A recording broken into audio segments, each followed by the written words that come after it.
నమస్కారం గురుగారు. నమస్తే అమ్మ. గురుగారు, చాలామంది చెప్తూ ఉంటారు మేము ఎంత సంపాదిస్తున్నా మా దగ్గర డబ్బు నిలవట్లేదు అని చెప్పి. ఇప్పుడు ఆర్థికంగా మనం అభివృద్ధి అవ్వాలన్నా, వచ్చిన దానం మన దగ్గర నిలవాలన్నా మనం ఏం చేస్తే మంచిదంటారు? ఎలాంటి పనులు చేస్తే ఇంకొంచెం ఫైనాన్షియల్గా మనం సెటిల్ అవ్వగలుగుతాము?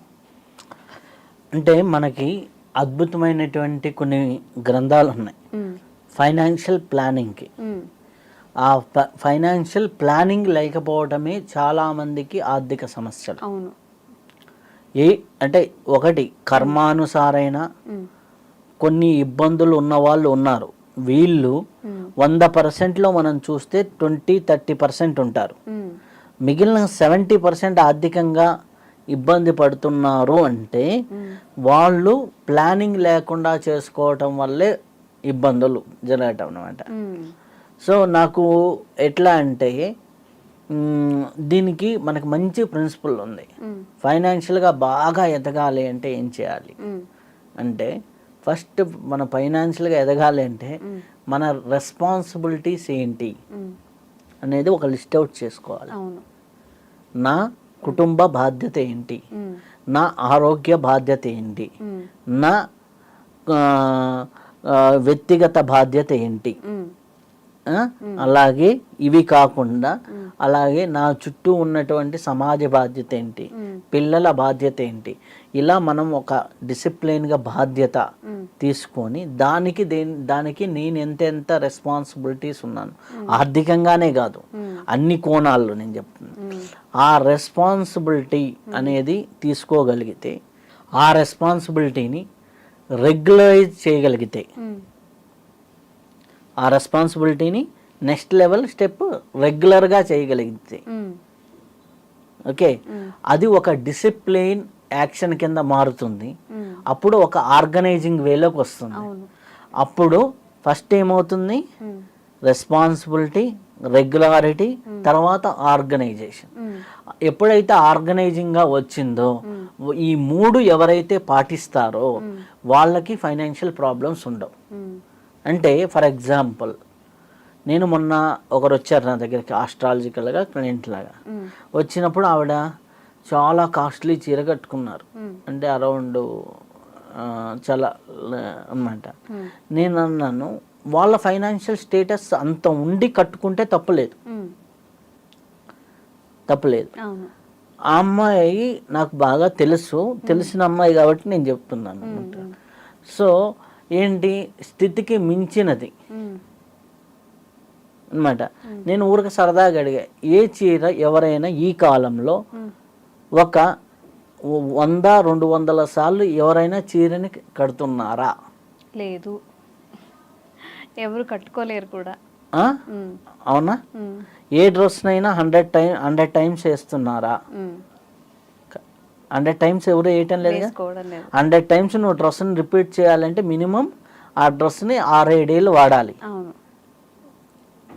అర్థమైందా? సో దానికి ఎంత కాస్ట్ పెట్టాలి నీ సంపాదనలో, దానికి నీ కాస్ట్ ఎంత, నీ 10,000 రూపాయల సంపాదన అనుకోండి, దానికి తగినట్టుగా పెట్టి, లేదా 1,00,000 రూపాయల సంపాదన అనుకోండి, దానికి తగినట్టుగా ఎంత కేటాయించాలి. ఇక్కడ కూడా నీ విచక్షణే. అవును. ఆ కేటాయింపు అనేది కరెక్ట్గా ఉంటే, ఆ బ్యాలెన్స్ అనేది కరెక్ట్గా ఉంటే ఆటోమేటిక్గా నీకు అన్నిట్లో ఆ బ్యాలెన్స్ వస్తుంది. ఓకే, మొన్న నా దగ్గరకు ఒక అతను వచ్చాడు, 2 lakhs శాలరీ, 160 lakhs ఈఎంఐస్ ఉన్నాయి, 2 నెలలు జాబ్ పోయింది, విల కొట్టుకుంటున్నాడు. అంతే కదా. అర్థమైందా? అతను 1 lakh శాలరీకి ఈఎంఐలు ఉండి 1 lakh సేవింగ్ చేసుకుంటూ ఉండి ఒక 50,000 ఫ్యామిలీ ఖర్చు పెట్టుకుంటూ 50,000 పర్సనల్ సేవింగ్ ఉందనుకోండి, ఆటోమేటిక్గా అతని జీవితం ఎలా ఉంటుంది? పీస్ఫుల్గా వెళ్ళిపోతుంది. పీస్ఫుల్గా ఒక 4 నెలలు, ఒక 6 నెలలు జాబ్ లేకపోయినా సేవింగ్లో అమౌంట్తో బ్యాలెన్స్ అవుతుంది. అవును. ప్రతి నెల అలా ఉండాలని లేదు కదా. మనకి కోవిడ్ లాంటి పరిస్థితులు వచ్చాయి. అప్పుడు సప్తగ్రహ కూటమి వచ్చేసి మనకి 2.5 years ఉంది. రేపు రాబోయే రోజుల్లో ఇంకా అంతకంటే పెద్దది వస్తుంది. 26th మిడిల్ నుంచి 31 వరకు చాలా దారుణమైన పరిస్థితులు ఉంటాయి. ఇట్లాంటి పరిస్థితుల్లో నువ్వు సేవింగ్ ఉన్న పర్సన్ అనుకోండి, ఇటువంటి పరిస్థితులు వచ్చినా ఏమీ కాదు. సేవింగ్సే లేని పర్సన్ అనుకోండి, ఏమవుతుంది? వాడి జీవితం విలువలాడుతుంది. ఇక్కడ మనకి ఇవన్నీ ఫిజికల్ డైమెన్షన్లో కనిపించేవి. ఓకే, మనము చాలామంది అంటారు లక్ష్మీదేవిని ఉపాసిస్తే డబ్బులు బాగా వస్తాయి. మనకి రెమెడీస్లో కూడా చాలా చెప్తారు, ఇలా దీంతో పూజలు చేయండి, ఇది దీపం పెట్టుకోండి, ఉప్పు దీపం. ఓకే, అవన్నీ ఏం చేస్తుంది అంటే నీకు నీ సంపదని ఎలా ఖర్చు చేయాలో, ఎలా బ్యాలెన్స్ చేయాలో, ఎలా రెగ్యులైజ్ చేయాలో నేర్పించడానికి కావాల్సిన విచక్షణని, బుద్ధిని ఇస్తుంది. ఓకే, నీకున్న సంపదని ఎలా బ్యాలెన్స్ చేసి రెగ్యులైజ్ చేసుకోవాలో ఇచ్చే ప్లానింగ్ని రావడానికి లక్ష్మీదేవి సహకరిస్తుంది. ఆ ఎన్విరాన్మెంట్ క్రియేట్ అవ్వడానికి కావాల్సిన ఇదిని ఇస్తుంది. ఓకే, అప్పుడు నీకేమవుతుంది? తెలియకుండానే ఆ ఫ్లోలో వెళ్ళిపోతూ ఉంటాం, సేవింగ్ అవుతూ ఉంటుంది. అప్పుడు ఆ దానికోసం మన ఆరాధన, మన డివైన్ ఎనర్జీ కావాలి. ఆ డివైన్ ఎనర్జీని నువ్వు ధ్యానంలో సంపాదిస్తావా, చక్రాస్ యాక్టివేషన్లో సంపాదిస్తావా, లేకపోతే ఇంకొక పూజా విధానంలో సంపాదిస్తావా, తీర్థయాత్రలు చేసి సంపాదిస్తావా? ఎలా చేసుకో. మీకు అనాహత చక్రం, హృదయ చక్రం, మన షట్చక్రాల్లో హృదయ చక్రంలో మంచి ఎనర్జీ ఉంటే వారికి ఫైనాన్షియల్ ప్రాబ్లం అనేది ఉండదు. హృదయ చక్రం మంచిగా ఉండాలి అంటే వాడు బుద్ధి ఏముండాలి? చాలా ప్లెయిన్గా ఉండాలి. ఎవరితో మనం పోయి ఒక షాప్లో కొంటాం? ప్రశాంతంగా మాట్లాడే వ్యక్తి దగ్గరికి పోయి షాప్లో కొంటాం. మంచిగా పలకరించే వ్యక్తి దగ్గరికి పోయి వ్యాపారం. వాడు ఎక్కడి నుంచి మాట్లాడుతున్నాడు? హృదయం నుంచి మాట్లాడుతున్నాడు. అవునా? మృదు స్వభావి, మృదువుగా మాట్లాడే వాళ్ళ దగ్గరికే వ్యాపారం జరుగుతుంది. లక్ష్మీదేవి కూడా అక్కడికే వెళ్తుంది. నువ్వు నీ ఇంట్లో ఎంత మృదుంగా ఉన్నావు, మృదుత్వంగా ఉన్నావు, నువ్వు ఎంత ఉన్నావు, నీ ఇంట్లో లక్ష్మీదేవి స్వరూపమైనటువంటి తత్వాలకి విలువనివ్వకుండా నువ్వు జీవన విధానం ఉండి నాకు లక్ష్మీదేవి కావాలంటే, ఒకరు వచ్చారు ఇంటికి, మంచినీళ్ళు ఇవ్వాలి, నువ్వు కూర్చొని పట్టించుకోలేదనుకోండి, ఏమవుతుంది? వాడు దప్పికతో వెళ్ళిపోయాడు బయటికి అనుకోండి, అక్కడ వాటర్ అనే ఎలిమెంట్ వీక్ అయింది. లక్ష్మీదేవి వనరుల్లో వాటర్ అనేది ఒకటి. నువ్వు మంచినీళ్ళు తాగేటప్పుడు దాన్ని ప్రేయర్ చేసుకొని హ్యాపీగా నాకు ఆర్థిక వృద్ధిని పెంచు, నాకు మానసిక ప్రశాంత పెంచు అని వాటర్ని పట్టుకొని ప్రేయర్ చేసుకొని కానీ తాగితే నీ బాడీని హీల్ చేసే తత్వం దాంట్లో ఉంది. అదే దాన్ని తిడుతూ తాగామనుకోండి, ఎంబడి ఇరిటేషన్ తెచ్చే తత్వం కూడా వాటర్కు ఉంది. వాటరు ఎనర్జీని క్యారీ చేస్తుంది. అందుకని దేవుడి దగ్గరగా పెట్టినటువంటి వాటర్లో ఆ వైబ్రేషన్స్ లాక్కుంటుంది కాబట్టి ఆ వాటర్ని తీర్థంగా మనకు ఆలయాల్లో ఇస్తారు. దైవత్వ వైబ్రేషన్స్ని బాగా తీసుకుంటుంది కాబట్టి తీర్థంగా ఇస్తారు. ఎప్పుడైతే ఫైనాన్షియల్ డిసిప్లిన్ లేకపోతే, ఎప్పుడైతే నువ్వు నిత్య జీవితంలో ఒక ఆర్గనైజింగ్ లేకపోతే లక్ష్మీదేవి తత్వం అనేది నీ ఇంట్లోకి ఉండదు. లక్ష్మీదేవి తత్వం అనేది లేకపోతే నువ్వు ఎన్ని లక్ష్మీ పూజలు చేసినా, ఎన్ని యజ్ఞాలు చేసినా, ఎన్ని కుబేర హోమాలు చేసినా, ఎన్ని కుబేర దీపాలు, ఆకాశ దీపాలను వెలిగించినా, ఉప్పు దీపాలను పెట్టినా, బంగారు పూలతో లక్ష్మీదేవికి పూజ చేసినా ప్రయోజనం లేదు. కాబట్టి నీలో ఆ తత్వాన్ని నింపుకొని ఆ తత్వంతో నువ్వు జీవిస్తున్నప్పుడు ఆటోమేటిక్గా వాళ్ళని చూడంగానే మనకిస్తుంది. చూడంగానే అమ్మాయిని చూడరా లక్ష్మీదేవి లాగా ఉంది, ఆ ఇంట్లో లక్ష్మీదేవి ఖచ్చితంగా వస్తుంది. ఇంట్లో క్లీన్గా లేకుండా, నీట్నెస్గా లేకుండా ఎలా పడితే అలా ఉంటే ఆ ఇంట్లోకి లక్ష్మీదేవి ఎలా వస్తుంది? లక్ష్మీదేవి అడుగు పెట్టడానికి వీలుగా మన ఇల్లు, మన వాతావరణము, మన మనస్సు, మన పరిసరాలు అంత శుచిగా, అంత వైబ్రేటెంట్గా మనం జీవిస్తూ ఉంటే ఆటోమేటిక్గా ఆ ఇంట్లో ఎప్పుడూ లక్ష్మీ ఉంటుంది, అమ్మవారు ఉంటారు. ఎప్పుడైతే నువ్వు తిట్టుకుంటూ కొట్టుకుంటూ ఉన్న ఇళ్లల్లో, ఏడ్చే ఇళ్లల్లో, ఆడపిల్లల్ని ఏడ్పించే ఇళ్లల్లో లక్ష్మీదేవి ఉండమంటే ఎక్కడ ఉంటుంది?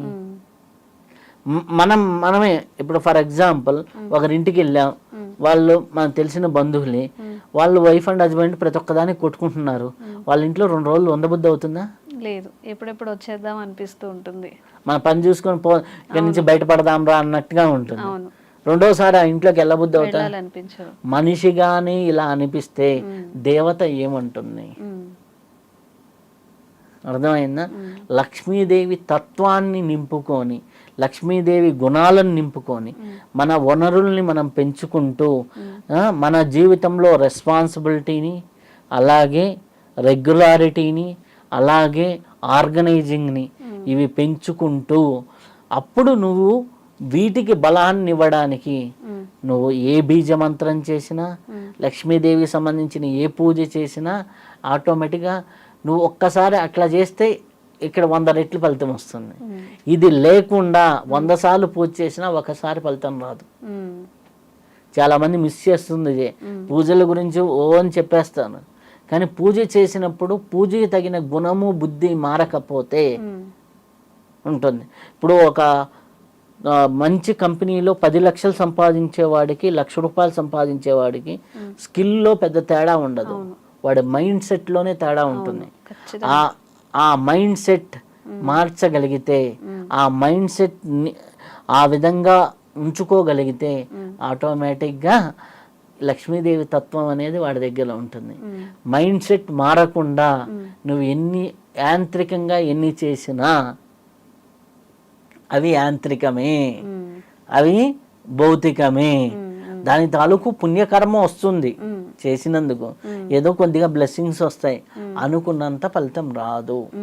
ఇప్పుడు నువ్వు ఒక అమ్మాయి కనిపించింది, పాపం ఏదో ఇబ్బందులు ఉన్నాయి, నేను లక్ష్మీదేవికే ఇస్తున్నానని అమ్మాయికి హెల్ప్ చేసావు అనుకో, లక్ష్మీదేవి నీ ఇంట్లో ఖచ్చితంగా ఉంటుంది. నీ ఇంట్లో మీ ఆవిడ్ని లక్ష్మీదేవి లాగా చూడకుండా, మీ యొక్క కూతుర్ని వాళ్ళని లక్ష్మీదేవి లాగా చూడకుండా, మా ఇంట్లో లక్ష్మీదేవి రావాలి అంటే రాదు. ఎందుకంటే వాళ్ళ ఇంట్లో అబ్బా ఆ అబ్బాయిని చూడు, ఇప్పుడు మామూలుగా మనకి ఎవరైనా ఒకరింట్లో ఇస్తే వాళ్ళ అక్కని ఎలా చూసుకుంటున్నాడు, వాళ్ళ అమ్మని ఎలా చూస్తున్నారు, ఆ అబ్బాయికి మన అమ్మాయిని ఇస్తే బాగుంటుంది ఉంటుంది. అలాగే లక్ష్మీదేవి కూడా ఫీల్ అయ్యే తట్టుగా, అంటే ఆ ఇంట్లో ఉంటే వెళ్ళాలరా అనిపించే విధంగా నీ జీవన విధానం ఉండాలి. అలా నీ జీవన విధానం రెగ్యులైజ్డ్గా ఉన్నప్పుడు నువ్వు ఒక్క పుష్పం పెట్టినా లక్ష్మీదేవికి నేను వచ్చేస్తుంది. లేదు, నువ్వు 108 బంగారు పుష్పాలు పెట్టినా నీ జీవన విధానం సక్కంగా లేకపోతే ఆటోమేటిక్గా ఫలితం అనేది చాలా తక్కువగా ఉంటుంది. ఇది తెలుసుకొని లక్ష్మీదేవి తత్వాన్ని అర్థం చేసుకొని, లక్ష్మీదేవి యొక్క ఇదిని అర్థం చేసుకుంటే నీ జీవితంలో ప్రతి వనరు లక్ష్మి, మనం పీల్చే గాలి లక్ష్మిని, మనం నడిచే ఈ భూమి లక్ష్మిని, మనము చూసే ప్రతి ప్రకృతి లక్ష్మిని, ప్రతి వనరు లక్ష్మిని, మనకు కలిగే ప్రతి ఆనందము లక్ష్మిని, అదన్నిటినీ నేను లక్ష్మీతత్వాన్ని నిరంతరం ప్రతి క్షణం అనుభవిస్తున్నాను అన్నప్పుడు ఇంత మించిన లక్ష్మీ ఆరాధన లేదు. ఆ ఆరాధనతో జీవిస్తూ ఉంటే వాడికి ఎప్పుడు లక్ష్మీదేవితో కొరవ ఉండదు. గురుగారు లలితా పారాయణం చేస్తూ ఉంటారు, అలాగే గాయత్రి మంత్రం పఠిస్తే మంచిది అంటూ ఉంటారు. చాలా మందికి ఉన్న సందేహం ఏంటంటే అసలు ఆడవాళ్ళు గాయత్రి మంత్రం చదవచ్చా? కొంతమంది చెప్పేది ఏంటంటే చదవకూడదు అని చెప్తున్నారు. అసలు గాయత్రి మంత్రం చదివితే ఎలాంటి ఫలితాలు కలుగుతాయి? ఎవరెవరు గాయత్రి మంత్రాన్ని పఠించవచ్చు? మీకు అద్భుతమైన గ్రంథం గురించి నేను చెప్తా. గాయత్రి మహావిజ్ఞానం పండిత శ్రీరామ శర్మాచార్య గారు రాసినటువంటి 3 వాల్యూమ్స్ ఉన్నాయి. ఆ గ్రంథాన్ని చదివిన వాళ్ళకి ఈ డౌట్లు ఏవి ఉండవు.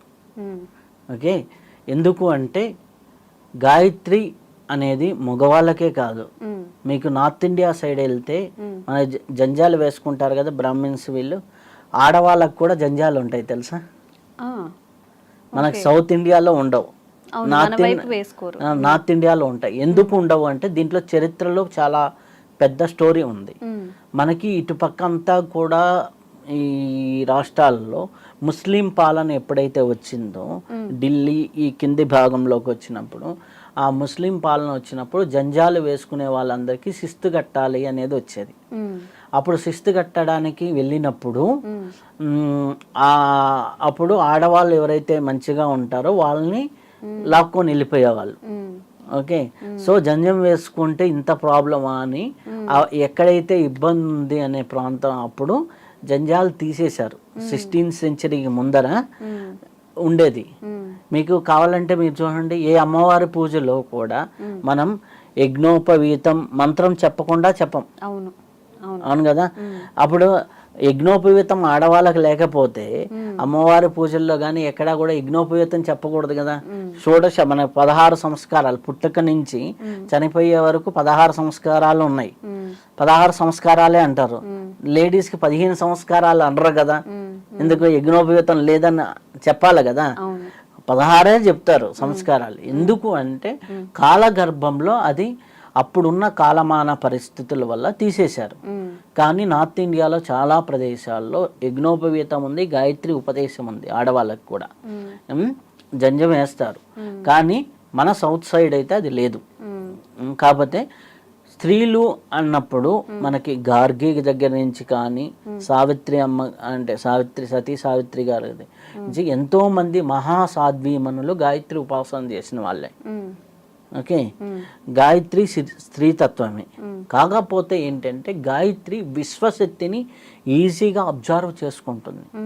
ఆ విశ్వశక్తి వచ్చినప్పుడు వీళ్ళు హ్యాండిల్ చేసే సామర్థ్యం కూడా ఉండాలి. అంటే హ్యాండిల్ చేసే సామర్థ్యం అంటే నీకు పవర్లో మనకి హీటర్ పెట్టాం, వాటర్లో పెట్టాం, అది ఎట్లా పోయి ఎట్లా పట్టుకుంటే షాక్ కొడుతుంది. ఇలా షాక్ కొడుతుంది అని తెలిసినప్పుడు తెలిసి తెలియక ఎందుకు చేస్తారా అనేసి ముఖ్యంగా ఆడవాళ్ళని గాయత్రి చేయొద్దు అని కొంత ప్రచారం అయితే జరిగింది. అది తర్వాత మూఢ విశ్వాసంగా మారిపోయింది. ఎలా చేయాలో ఎడ్యుకేట్ చేయాల్సిందే పోయి అసలు చేయకూడదు అనేది వచ్చేసింది. అయితే ఎందుకు అంటే గాయత్రి మంత్రం అనేది ఊర్ధ్వరేతస్సు ప్రక్రియ. ఊర్ధ్వరేతస్సు అంటే మన శరీరంలో ఉన్నటువంటి ఎనర్జీస్ని బ్రెయిన్కి తీసుకెళ్లేటటువంటి ప్రక్రియ. స్త్రీలలో వచ్చేటటువంటి ఈ నెలసరి ఈ ప్రాబ్లమ్స్ అన్నీ కూడా అధోరేతస్సు ప్రక్రియ. ఈ అధోరేతస్ ఎప్పుడైతే కిందకి ఉంటుందో అప్పుడు అట్లాంటి సమయాల్లో చేసినప్పుడు ఆటోమేటిక్ కొద్దిగా డిస్టర్బెన్సెస్ క్రియేట్ అయ్యేదానికి అవకాశం ఉంది, ఎనర్జీస్. దానివల్ల ఎక్కువ సఫర్ అయ్యేదానికి ఆస్కారం ఉంది. కాబట్టి గాయత్రిని చెయ్యొద్దు అనేది ఇది. అంటే కొన్నిసార్లు చేయొద్దు అనే కన్ఫ్యూజన్ ఎందుకు, ఆడవాళ్ళు చేయకండి అనేది పెద్దవాళ్ళు చెప్పుకుంటూ వచ్చారు. కానీ గాయత్రి చేయటం వల్ల ఏంటంటే సూర్యునితో కనెక్టివిటీ వస్తుంది. సూర్యునితో ఎప్పుడైతే కనెక్టివిటీ వచ్చిందో సన్ ఎనర్జీ మన బాడీలోకి రావటం వల్ల ఆటోమేటిక్గా ఏమవుతుంది అంటే వారికి కావాల్సిన ఆరోగ్యం ప్రాప్తిస్తుంది, వారికి కావాల్సినటువంటి కీర్తి ప్రతిష్టలు గుర్తింపు వస్తుంది, వారికి కావాల్సినటువంటి అన్నీ కూడా లభించడం అనేది జరుగుతూ ఉంటుంది. 24 అక్షరాల గాయత్రి మంత్రంలో 24 అక్షరాలు ఎవరైతే చేస్తారో వారికి చాలా అద్భుతమైన ఫలితాలు ఉన్నాయి. అలాగే ఆ 24 అక్షరాలు పెద్ద పెద్ద యోగులు దాన్ని 32 అక్షరాలుగా చేస్తారు. అలాగే నవార్ణవ గాయత్రి అని ఉంది. అలాగే గాయత్రి మంత్రానికి ఆవుతులు కలుపుకుంటే సావిత్రి మంత్రంగా ఉంది. ఓకే, గాయత్రిని ఎన్నో రకాలుగా ఉపయోగించవచ్చు. ఓకే, చాలా మందికి ఇది తెలియదు. కానీ ఆ గాయత్రి శక్తిని వాడుకోవడం మటుకు చాలా మంచిది. గాయత్రి శక్తి వాడటం వల్ల సూర్యశక్తి మనిషి శరీరంలోకి ప్రవేశించడం వల్ల జరిగే ప్రయోజనం ఏంటి అంటే వారి బుద్ధి పెరుగుతుంది. బుద్ధి ఎప్పుడైతే పెరుగుతుందో ఆటోమేటిక్గా ఏమవుతుంది, సద్బుద్ధితో ఆలోచిస్తారు. సద్బుద్ధితో ఆలోచించినప్పుడు వారికి ఏమవుతుంది, విచక్షణ వివేకము అనేది ఎక్కువగా ఉంటాయి. విచక్షణ వివేకం ఎప్పుడైతే ఎక్కువ అవుతాయో ఆటోమేటిక్గా ఏది చెయ్యాలి ఏది చేయకూడదు అనేటటువంటిది వస్తుంది. ఇప్పుడు ఫర్ ఎగ్జాంపుల్ ఒక స్కూల్ దగ్గరికి వెళ్ళారు, ఎవరో బాగా అందరూ కలిశారు, ఫ్రెండ్స్ అందరూ 10th క్లాస్ ఇంటర్మీడియట్, సిగరెట్ తాగుదాం అన్నారు. వీడు బుద్ధి ఏమనాలి? వద్దు అని చెప్పాలి. మనసు ఏమంటుంది? ఎలా ఉంటుందో అంటుంది. మనస్సు ఎలా ఉంటుందో అని టెంప్ట్ చేస్తుంటుంది, బుద్ధి వద్దంటుంది. దేనికి ఎనర్జీ ఎక్కువ ఉంటే అది పనిచేస్తుంది. అందుకనే చిన్నప్పటి నుంచి వాళ్ళకి సాధన చేస్తూ ఉంటే ఈ బుద్ధి అనేది పెరుగుతూ ఉంటుంది. ఎంత బుద్ధి పెరుగుతూ ఉంటే వాళ్ళకి ఈ లోభత్వంలోకి పడరు, ఎటువంటి చెడు అలవాట్లోకి పడరు, ఎటువంటి తత్వంలోకి పడరు. ప్రాక్టికల్గా నా జీవితంలో జరిగినటువంటి ఒక సంఘటన ఇది దాదాపులో వచ్చేసి 2014 or 13 ఆ ఇయర్లో జరిగింది. ఒక అమ్మాయి నా అన్నమాట, వాళ్ళ టీం లీడర్ అమ్మాయిని లిటరల్గా చాలా టార్చర్గానే ఇబ్బంది పెడుతూ ఉన్నారు. జరిగేదే కదా బయట సంఘటనలు. అయితే నన్ను వచ్చి అడిగింది.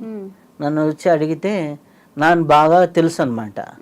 తెలుసు అయితే నేను ఉండేసి గాయత్రి చేసుకో అన్నా. నేను ఏదో హెల్ప్ చేస్తాను, ఏదో మాట్లాడతాను అని అనుకుంది. నేను గాయత్రి చేసుకో అనేసరికి తను ఏమైపోయింది, ఉన్నట్టుండి షాక్ అయిపోయింది. షాక్ అయిపోయి నేను చేయను అది ఇది అని వెళ్ళిపోయింది. తర్వాత ఎప్పుడో వారం రోజులకి నువ్వు చెప్పినావు కదా, ఎట్లో చేస్తాను. నేను రోజుకి 1000 సార్లు, అమ్మాయికి ఉన్న ప్రాబ్లం ప్రకారం రోజుకు 1000 సార్లు, అమ్మాయికి కొద్దిగా అలవాటు ఉంది, రోజుకి 1000 సార్లు చేయమని చెప్పాను. సహస్ర గాయత్రి చేయమని. సహస్ర గాయత్రి చేయటం మొదలుపెట్టిన తర్వాత ఫస్ట్ 3 డేస్కి ఆ అబ్బాయి రోజు ఎట్లా అంటే, తను ఎవరైతే టీం లీడర్ ఉన్నారో ఈ పని చేయలేదేంది, ఆ పని చేయలేదేంది కావాలని అందరి ముందర తిట్టడం. ఈ 3 డేస్కి అది ఆగిపోయింది.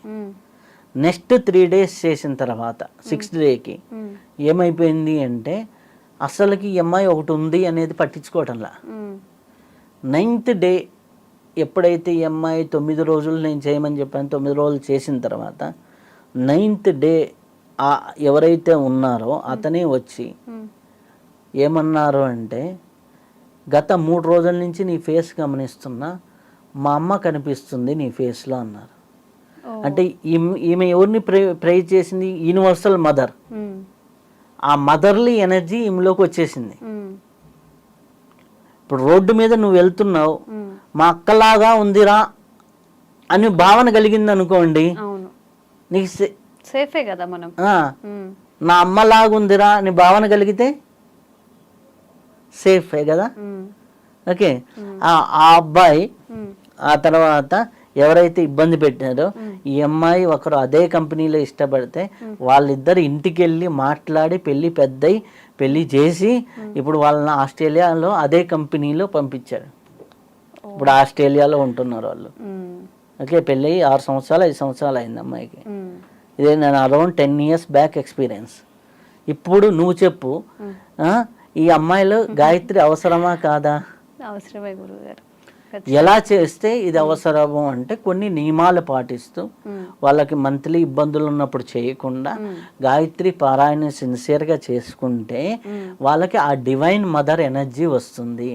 డివైన్ మదర్ ఎనర్జీ ఎప్పుడైతే వస్తుందో వాళ్ళకే విచక్షణ పెరుగుతుంది. ఎలాంటి డ్రెస్ వేసుకోవాలనో, ఎలాంటి ఉండాలనో, ఎలాంటి అపీరెన్స్ ఉండాలనో వాళ్ళకి బుద్ధి, విచక్షణ, వివేకాన్ని పెంచగలిగితే ఆటోమేటిక్గా అద్భుతమైనటువంటి ఫలితాలు, అద్భుతమైనటువంటి ఇది క్రియేట్ అవుతుంది. లేదు అంటే మనస్సు చెప్పినట్టు మనసు మాయలో కొట్టుకొని పోతారు. మనసు మాయలో ప్రపంచం కొట్టుకోబోతుంది. విచక్షణ అనేది మనకు ఉంటే, ఒరే బాబు దాంట్లోకి వెళ్తే మనం నష్టపోతాం. అంటే గురుగారు, అందరూ మీ దాకా వచ్చి సమస్య చెప్పుకోలేకపోవచ్చు. అంటే వాళ్ళకి పర్సనల్ లైఫ్లో ఏవైనా ఉండొచ్చు.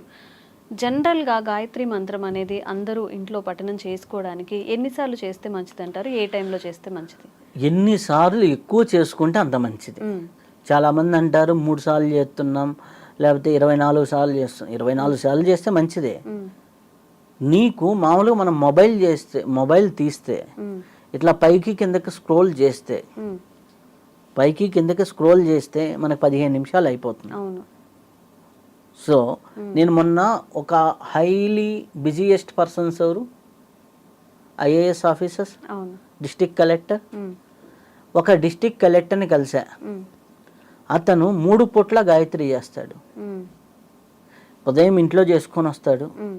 మధ్యాహ్నం ఆఫీస్లో కలెక్టర్ ఆఫీస్లో చేయడం కష్టమా ఈజీనా?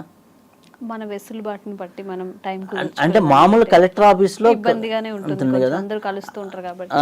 ఆయన లంచ్ బ్రేక్లో ఉమ్, ½ అవర్ తీసుకుంటే ఉమ్, పావు గంట ఉమ్, గాయత్రి జపం చేసి ఉమ్, పావు గంట అన్నం తినేసి వస్తాడు. ఉమ్, నైట్ ఇంటికి వెళ్ళి చేసుకుంటాడు. ఉమ్, సో ఇక్కడ ఎవరికి సాధ్యం కాదు. మన మొబైల్లో ఓ మెసేజ్లు చూసినంతసేపు 5 నిమిషాల్లో 108 చేయొచ్చు, 6 నిమిషాల్లో.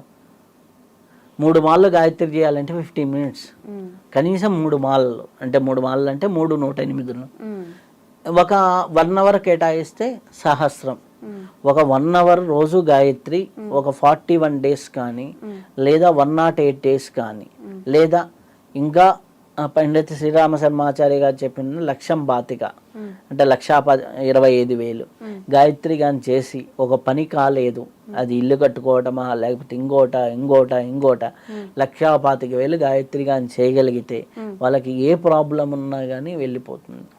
కాకపోతే నియమాలతో, ఎలా పడితే అలా కాకుండా నియమాలతో మన స్పిరిచువల్గా మనం ఆలయానికి వెళ్ళేటప్పుడు ఎటువంటి నియమాలు పాటిస్తామో అటువంటి నియమాలతో చేయాలి. ఎటువంటి అంటే శాకాహారాన్ని తీసుకుంటూ ఇంట్లో ఎటువంటి అంటు ముట్లు ఇవన్నీ లేకుండా కలపకుండా ఉన్నటువంటి ప్రదేశాల్లో కూర్చొని ప్రశాంతంగా పూజ గదిలో కూర్చొని చేయటం.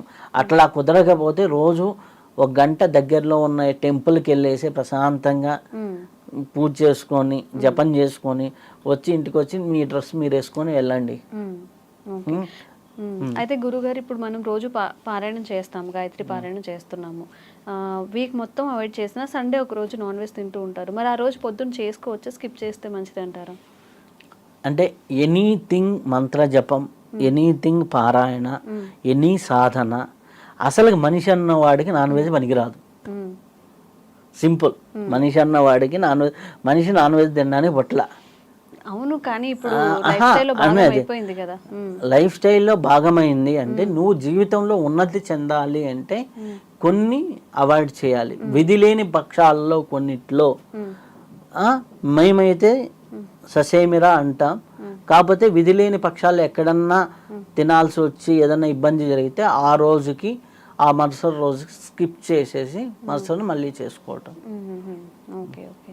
నిజంగా చాలా చక్కగా చెప్పారు గురుగారు. ఈ వీడియో చూసిన వాళ్ళకి ఒక క్లారిటీగా వస్తుంది, అంటే గాయత్రి మంత్రం ఎప్పుడు చేసుకోవచ్చు, చేసుకోవడం వల్ల లాభాలు ఏంటి, ఎన్నిసార్లు చేసుకోవచ్చు అని. సంతోషం గురుగారు, ధన్యవాదాలు.